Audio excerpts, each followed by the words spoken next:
Yeah, this is Ken Ferrie with this week's Boots in the Field episode.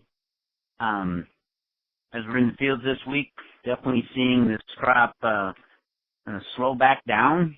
As far as the moisture coming down on the corn is really tapered off. We're pushing to get a quarter point a day out of some of this crop, but the initial yields that have come out this week, not a lot of field averages.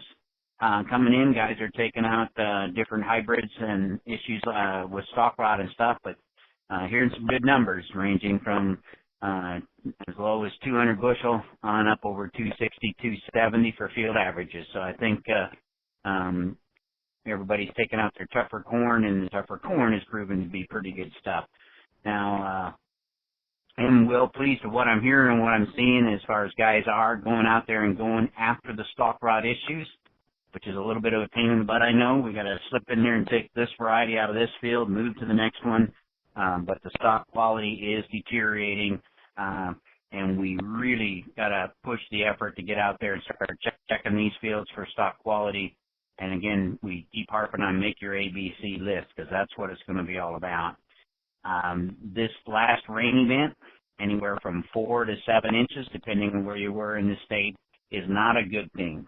That's going to work against us on these corn standability issues. Most of the stalk rots we're going to fight are water molds, such as the Diplodia and the Gibberella, and you're going to see, kind of mark my words here, in the next 10 days, you're going to see cornfields come apart pretty fast as far as plants dying and start to deteriorate due to the stalks will actually pick up the disease, it'll kill the plant, and we'll finish. Now, the good news is the yield's there already. We're not going to do a lot of damage, but unfortunately, standability is going to get ugly, especially if it doesn't quit raining. So we got a lot of corn to take out, and some of these numbers are going to come apart on you. Know where they are. This is the time to use your aerial imagery. Guys are looking at these pictures and wondering what to do with them.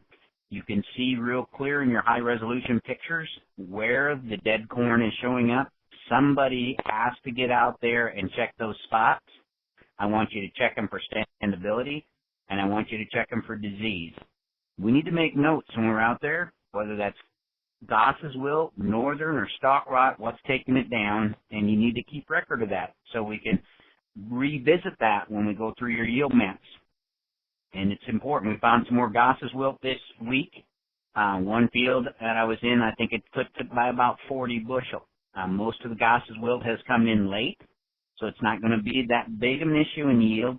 But you need to know if it's Goss's wilt or northern, because that's going to change how we make our hybrid selection not only this year, but in 2 years. As far as the sudden death on the soybeans, again, there's some fields that are going to get bit pretty hard. So go out in those spots that you see on your aerial image and look and see what you have for a pod set, so we can at least prepare ourselves for what kind of yield some of these fields may produce. I am seeing some pretty decent pod loads out there. I'm more enthused about the bean yields where I don't have sudden death now than I was 2 weeks ago. Looks like that thing is going to finish strong from the bean yield side itself. One of the things that we're running into, of course, is a tremendous amount of weeds now showing up, especially in our wide row beans, mainly water hemp and palmer. Guys need to take advantage of the program over there at the University of Illinois. They'll check your water hemp and tell you whether it's water hemp or palmer, and they'll tell you what herbicides it's resistant to with the DNA test. And this is for free this year due to a grant that they have, where next year they'll be charging for it. So if you want to know whether you're ALS resistant, Roundup resistant, whether it's water hemp or palmer, get some plants over to the University of Illinois and let them check them for you why it's still free itself. So as we look at this crop, we need some time to finish it in the north. The beans are going to still be, in most cases, 2 to 3 weeks out in a lot of areas. I think once we get rid of this extra water, we're going to have to get serious about moving some of this corn, or we're going to end up picking it up off the ground. I still expect phenomenal corn yields, and I am beginning to get a little more excited about the bean yields where I don't have the sudden death. My short beans that didn't close, I got a lot of weeds, but they are podding pretty good. So I think we got something there. Keep it safe, and again, get out there and scout and know which fields are going to stand for you and which ones aren't, so you don't get any big surprises. Some of these fields are only one wind away from getting in trouble. 10 days is a long time for stalk rot. So let's get to the field and let's check things out. We'll talk to you next week.